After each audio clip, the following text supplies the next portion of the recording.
Alors dans la série RCF attesté pour vous, je viens de sortir de la séance de Zombieland, Retour à Zombieland, qui sort ce mercredi 30 octobre et en 4DX. Et j'ai la chance d'avoir à mes côtés le superviseur de tout ce qui est côté technique, hein, c'est bien ça? Totalement, oui. Alors vous allez vous présenter dans un premier temps. Je suis Monsieur Céleste Hans, je travaille pour les cinémas Pathé Gaumont et je suis en fait le régisseur technique France et je m'occupe depuis 2 ans de toutes les installations des salles 4DX en France et en Belgique. Voilà. D'accord, alors concrètement on connaît les salles traditionnelles, on connaît la 3D, maintenant on connaît aussi à Reims depuis quelques mois maintenant l'IMAX.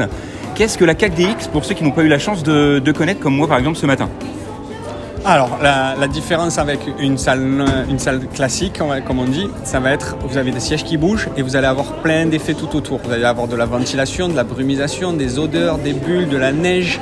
Et en fait, ça permet une plus grande immersion dans votre film, en fait. C'est la différence qu'il va y avoir avec une salle classique, c'est une immersion encore plus. C'est-à-dire que vous allez vivre le film encore plus. C'est-à-dire que si vous avez un travelling avant, vous allez avoir votre siège qui va bouger vers l'avant, donc vous allez vous sentir comme si vous étiez derrière la caméra. Vous allez pouvoir aussi carrément, s'il y a des balles qui vont virevolter dans le film, vous allez les sentir sur les côtés de vos oreilles avec des jets d'air. Donc vous allez vraiment vivre le film beaucoup plus intensément que dans une salle classique. Voilà, notre but à nous, c'est une immersion quasiment complète dans le film, en fait. Voilà.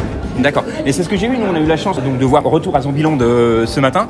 Et on a eu aussi 2 bandes annonces, et notamment celle de Jumanji qui, moi, m'a fait particulièrement d'effet, surtout au niveau des jambes. Et alors, quel est le principe? Comment on arrive d'une salle traditionnelle à une salle 4DX? Qu'est-ce qui se passe concrètement dans la salle numéro 8 du Gaumont Parc Millésime actuellement? Concrètement, du début jusqu'à la fin, on va dire qu'au début, on démonte toute la salle, on enlève tous les sièges, on enlève toute la structure qui a été faite en bois et nous, on remonte une structure métallique et on met des nouveaux sièges dessus. Ce sont des grosses unités de 4 sièges. Après ces 4 sièges, voilà, on a ça et après on va monter des effets scéniques sur les côtés en plus. Voilà. Nous, c'est ça la différence avec notre salle et notre construction tout le long. Ça dure à peu près 2 mois, la construction d'une salle. Voilà. Oui, parce qu'on ne fait pas que d'enlever les fauteuils. Il y a des tuyaux qui passent pour l'air, pour l'eau. Après, on va rentrer dans les détails un peu plus. Oui, vous avez carrément aussi après un réseau d'eau, d'air, de senteurs qui passent sous les gradins et qui sont délivrés. Après, on a un local technique où tout ça est délivré, tout ça est géré dans une salle différente, en fait, à côté. Et tout ça va envoyer l'air, l'eau qui est nécessaire au moment où c'est nécessaire. Ouais. Voilà. Alors, comment ça se passe? Est-ce que ce sont des effets spéciaux qui sont gérés en interne ici au parc Millésime, ou alors ce sont des fichiers que l'on reçoit, entre guillemets, maintenant, parce qu'il n'y a plus de pellicule, c'est des fichiers numériques, oui. Même pour les films.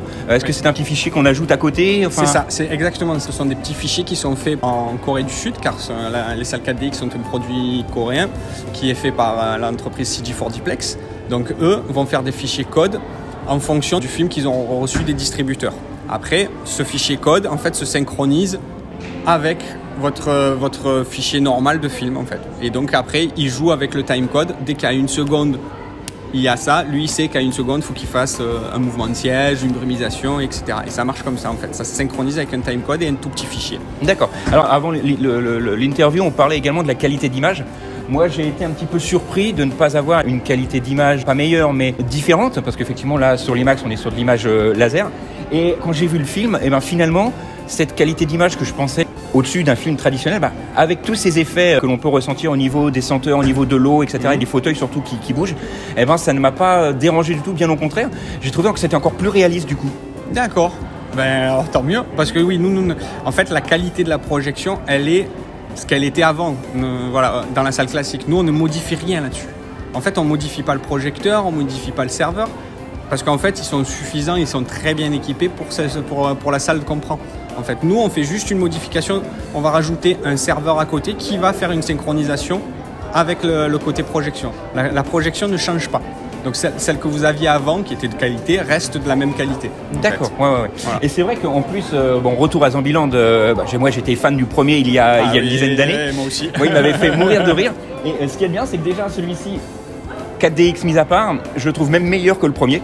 Ah, il est drôle, toujours aussi drôle. Puis on retrouvait Mastone, donc je suis fou amoureux, donc forcément, je vais pas être très objectif. Mais c'est vrai que ça rajoute énormément de choses, notamment pendant un moment, on va pas spoiler le film, mais ils sont dans un espèce de gros Hummer, un gros 4x4 où ils roulent sur des zombies et on ressent effectivement, on ressent tout ça, le passage du zombie. Ouais.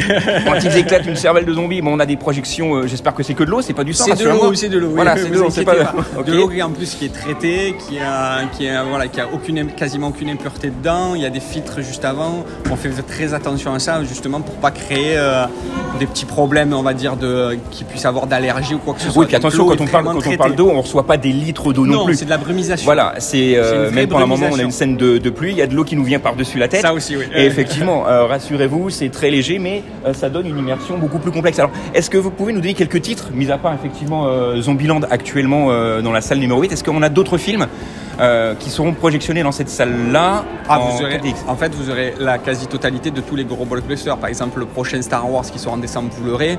Vous avez Maléfique en ce moment. Vous avez le dernier Terminator qui est sorti. Après, plus anciennement, on avait fait les Jurassic World, les Geostorm. Et là, tous les prochains gros blockbusters sortiront en 4DX à Reims. C'est obligatoire. D'accord.